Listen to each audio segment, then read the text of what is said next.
Selamat malam pria terhormat yang dikasihi Tuhan. Malam ini kita kembali bertemu dan belajar bersama untuk kebenaran firman Tuhan. Nah, mari kita melihat di dalam Injil Yohanes pasal yang ke-6 ayat yang ke-44 sampai yang ke-46. Saya akan bacakan bagi pria baptis.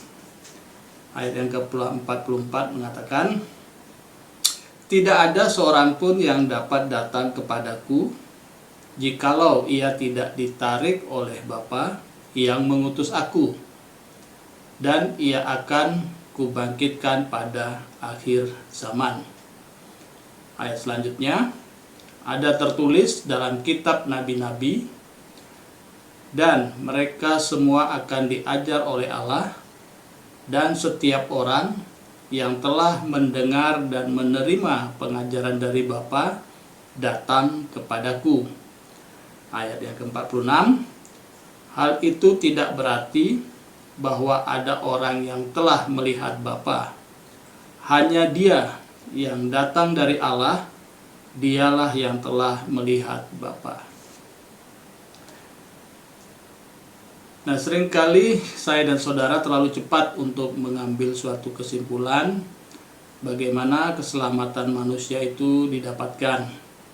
Terkadang kita melihat berdasarkan situasi dan kondisi yang ada, lalu kita cerna hal tersebut di dalam pikiran kita dengan segala pengetahuan yang kita miliki untuk mendapatkan suatu kesimpulan tersebut. Nah, kita lebih melihat keselamatan tersebut dari sisi kemanusiaan yang butuh akan keselamatan, dan suatu yang harus dilakukan untuk mendapatkan keselamatan tersebut. Ya, jadi apabila ada seseorang dengan mudahnya menerima keselamatan yang dari Tuhan melalui pandangan kemanusiaan saya dan saudara, maka kita akan bertanya-tanya di dalam hati kita, mengapa begitu mudahnya hal tersebut didapatkan? Mengapa begitu mudah proses keselamatan tersebut dia dapatkan? Nah, itu kalau kita melihat dari pemikiran sisi kemanusiaan saya dan saudara. Nah, mari saudara yang dikasihi Tuhan, malam ini kita belajar melalui ayat-ayat tersebut di atas, ya, dari ayat 44 sampai ke 46. Bagaimana sebenarnya keselamatan itu boleh diperoleh setiap manusia melihat dari sisi keberadaan Allah. Ya. Nah, kita bisa melihat yang pertama di situ dikatakan, tidak ada seorang pun yang berkenan di hadapan Allah. Karena dosa, keberadaan manusia telah rusak di hadapan Allah. Jadi, apapun yang manusia lakukan di dalam usahanya untuk mendapatkan keselamatan dirinya, baik dengan cara instan maupun dengan cara yang terus-menerus dilakukan, tidak akan membawa manusia tersebut terbebas dari dosa dan ada keinginan untuk mencari Allah. Roma 5 ayat yang ke-12 jelas sekali, "Sebab itu, sama seperti dosa telah masuk ke dalam dunia oleh satu orang, dan oleh dosa itu juga maut, demikianlah maut itu telah menjalar kepada semua orang," dan seterusnya. Nah, akibatnya manusia tidak akan mau mencari Allah karena belenggu dosa tersebut. Roma 8 ayat 7b dikatakan, "Karena ia tidak takluk kepada hukum Allah, hal ini memang tidak mungkin baginya." Jelas sekali, apabila manusia di dalam belenggu dosa, dia tidak akan mungkin mau takluk kepada hukum Allah, dan segala sesuatu itu tidak mungkin, ya, bagi dirinya. Lalu bagaimana orang-orang percaya, termasuk saya dan saudara, boleh dapat datang dan mencari Allah? Ini suatu pertanyaan, ya. Nah, kita bisa melihat di ayat berikutnya, ya, poin yang kedua, yaitu bagaimana saya dan saudara boleh dapat mencari Allah, ya, karena Bapa yang menarik saya dan saudara. Saudara yang dikasihi Tuhan, mulai dari ayat 44b, kita dapat melihat keselamatan melalui sisi Allah, di mana Bapa telah mengutus anaknya, mempersiapkan anaknya untuk menjadi satu-satunya jalan bagi keselamatan manusia. Tidak ada yang dapat menyanggah hal tersebut. Semuanya berjalan sesuai dengan ketetapan Bapa. Waktu, saat, tempat, dan segala yang terjadi dalam proses keselamatan manusia, semuanya di bawah kendali Bapa. Sehingga setiap insan yang mendapatkan kasih karunia Allah akan dibangkitkan pada akhir zaman. Seperti yang dikatakan di dalam ayat yang ke-44 tersebut. Ya, ada sesuatu yang didapatkan, ya, pada akhir zaman. Nah, Yeremia 31 ayat yang ketiga dikatakan bagaimana Allah berperan, ya. Dikatakan di sana, dari jauh Tuhan menampakkan diri kepadanya. Jadi inisiatif Allah untuk menampakkan diri kepadanya. Aku mengasihi engkau dengan kasih yang kekal, sebab itu aku melanjutkan kasih setiaku kepadamu. Ada kasih di sana, ya. Hosea 11 ayat yang keempat lebih jelas mengatakan, aku menarik mereka dengan tali kesetiaan, dengan ikatan kasih, ya, dengan tali kesetiaan dan ikatan kasih. Bagi mereka, aku seperti orang yang mengangkat kuk dari tulang rahang mereka. Aku membungkuk kepada mereka untuk memberi mereka makan. Luar biasa, ya, apa yang Tuhan lakukan bagi kehidupan orang-orang percaya. Nah, apakah dari ayat-ayat tersebut masih meragukan, ya, pemahaman saya dan saudara tentang keselamatan yang Allah telah lakukan bagi saya dan saudara? Nah, kita bisa melihat apa yang terkandung di dalam tarikan yang Bapa lakukan bagi saya dan saudara, sehingga kita dapat datang kepada Kristus, ya. Dari dijelaskan bahwa Bapa yang telah menarik kita. Apa yang terkandung di dalam tarikan tersebut? Nah, kita bisa melihat poin yang ketiga, ya. Tarikan Bapa mencerminkan kasih-Nya, ya. Kita jangan melihat Bapa menarik saya dan saudara untuk datang kepada Kristus, ya, seolah-olah sama seperti kita melihat seorang anak, ya, menarik suatu benda yang diikatkan pada tali, dan dengan mudahnya benda tersebut ditarik sampai kepada dia. Tidak sesederhana itu, ya.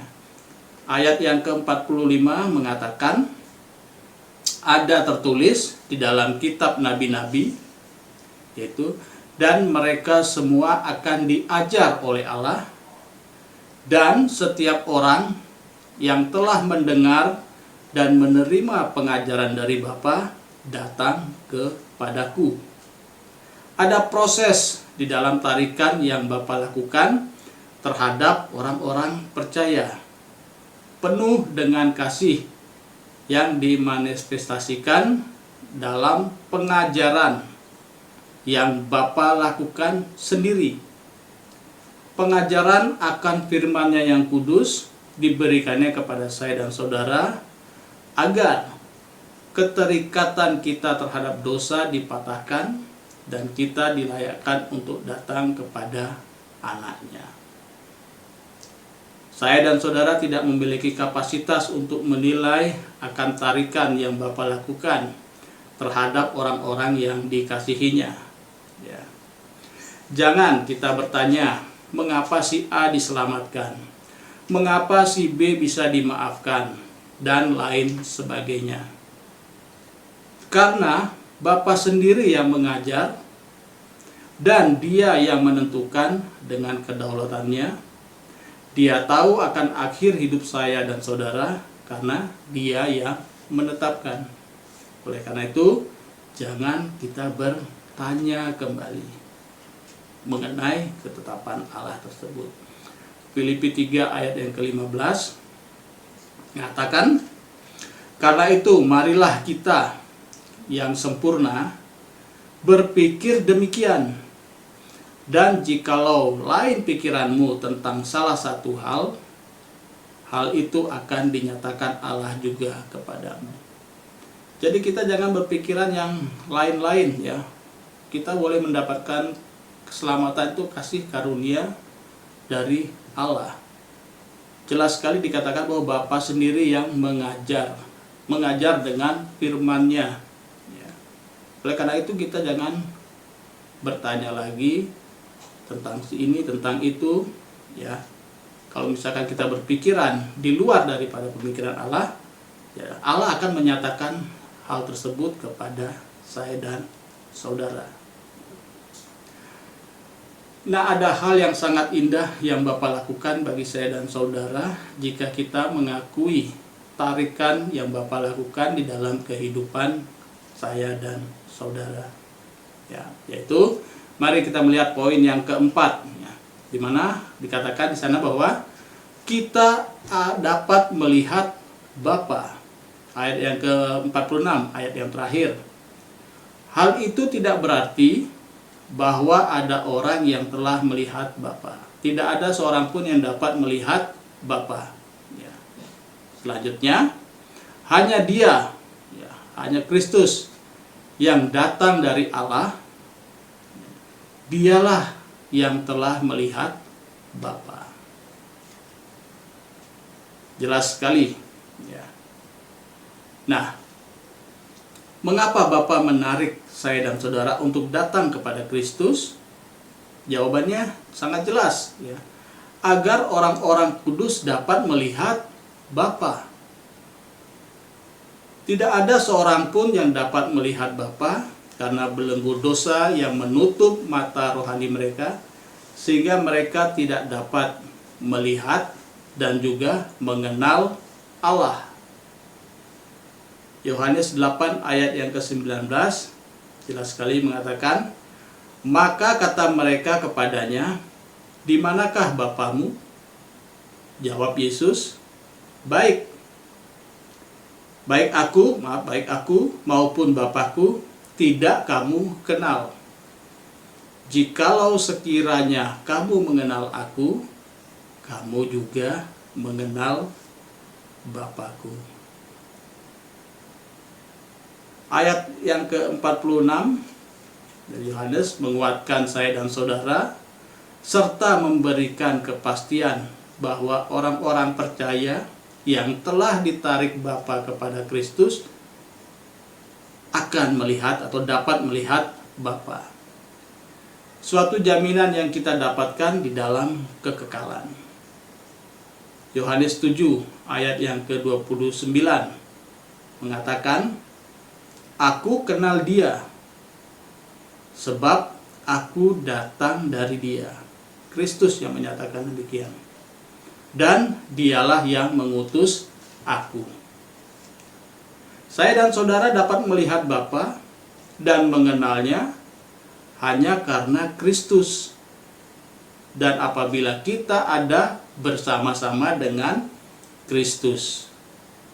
Seperti ayat yang terakhir di dalam Matius 11 ayat yang ke-27, jelas sekali ayat ini untuk menguatkan saya dan saudara bagaimana saya dan saudara dapat mengenal Bapa.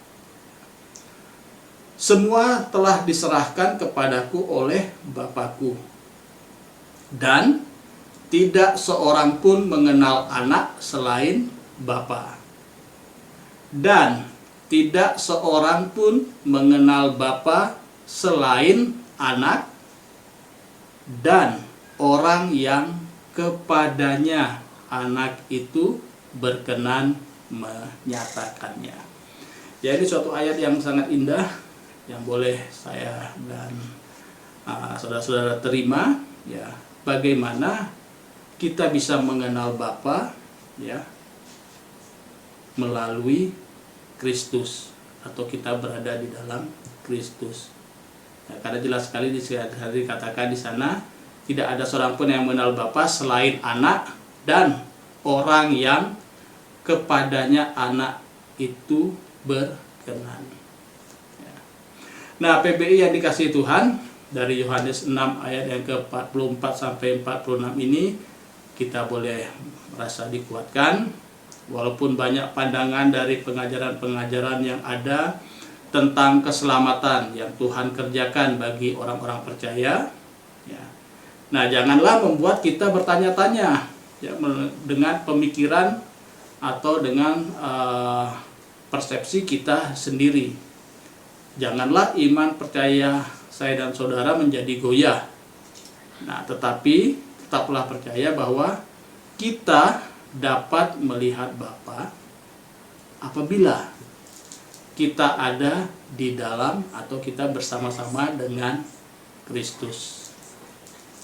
Nah, biarlah renungan singkat pada malam hari ini boleh menjadi suatu berkat bagi setiap anggota PBI yang boleh hadir pada persekutuan pria baptis pada malam hari ini. Tuhan memberkati. Mari kita berdoa. Bapa dalam surga, terima kasih Tuhan atas firman yang singkat ini Tuhan, yang boleh kami dengar, boleh kami resapi, boleh kami ingat di dalam setiap aspek kehidupan kami hari lepas hari, dan biarlah ini boleh tetap menguatkan iman percaya kami, dan juga boleh menjadi suluh di dalam kami menjalani setiap kehidupan kami hari lepas hari dalam situasi dan kondisi yang tidak menentu pada saat ini ya Tuhan. Untuk itu kami mengucap syukur, Roh Kudus-Mu telah mengajar kami, dan biarlah segala sesuatu yang telah kami dengar, yang telah kami sampaikan, semuanya hanya untuk kemuliaan daripada nama-Mu saja. Dalam nama anak-Mu yang tunggal, Tuhan kami Yesus Kristus, kami telah berdoa dan mengucap syukur. Amin.